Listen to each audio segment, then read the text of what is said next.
রোশনাই, এই হাতটা আমি কোনোদিন ছাড়বো না রোশনাই। তুমি আমাকে স্বার্থপর ভাবতে পারো, কিন্তু প্লিজ ভেবো না আমি। রোশনাই, এটা তোমার একার বিপদ নয়, এটা আমারও বিপদ। আমার উপর ভরসা রেখো প্লিজ।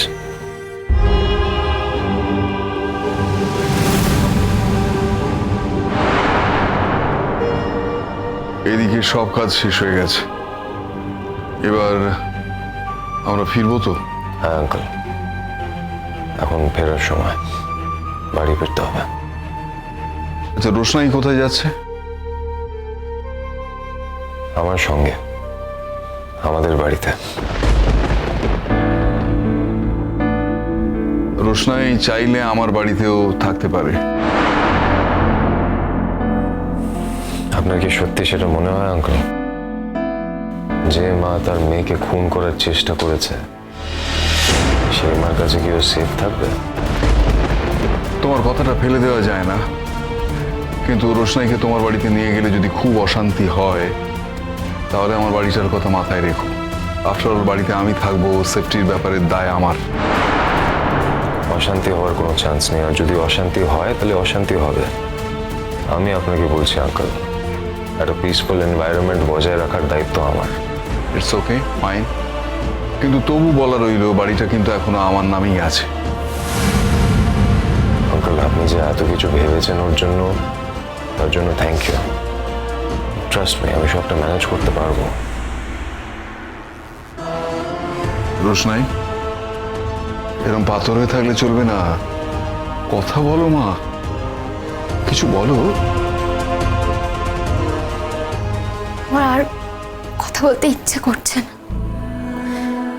যখন এখানে এসেছিলাম ভেবেছিলাম বাবাকে সুস্থ করে ফিরিয়ে নিয়ে যাও, কিন্তু যখন দেখলাম। কেঁদো না মা, কেঁদো না। আমি বুঝতে পারি না যে ঈশ্বর বলে যদি কেউ কোথাও থেকে থাকেন, তাহলে তিনি তোমার মতন ভালো মেয়েকে এত কষ্ট দিচ্ছেন কেন? আঙ্কেল, এবার আমাদের এগোনো উচিত, অনেক রাত হয়ে গেছে। গরিমার মা যা করেছে তা ক্ষমার অযোগ্য অপরাধ, কিন্তু তবু আমি এখানে কেন এলাম জানো? একটা মানুষের জন্যে। পণ্ডিত রঞ্জন প্রসাদের মতন সজ্জন ভালো মানুষ আমি সত্যি জীবনে খুব একটা বেশি দেখিনি।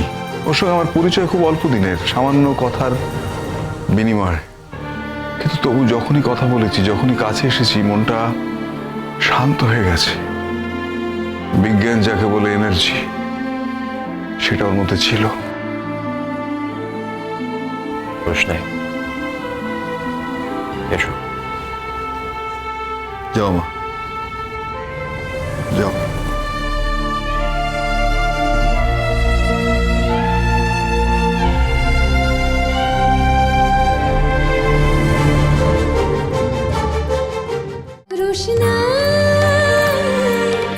রোশনাই সোম থেকে রবি প্রতিদিন রাত 10টায় স্টার জলসায় ও জিও হটস্টারে।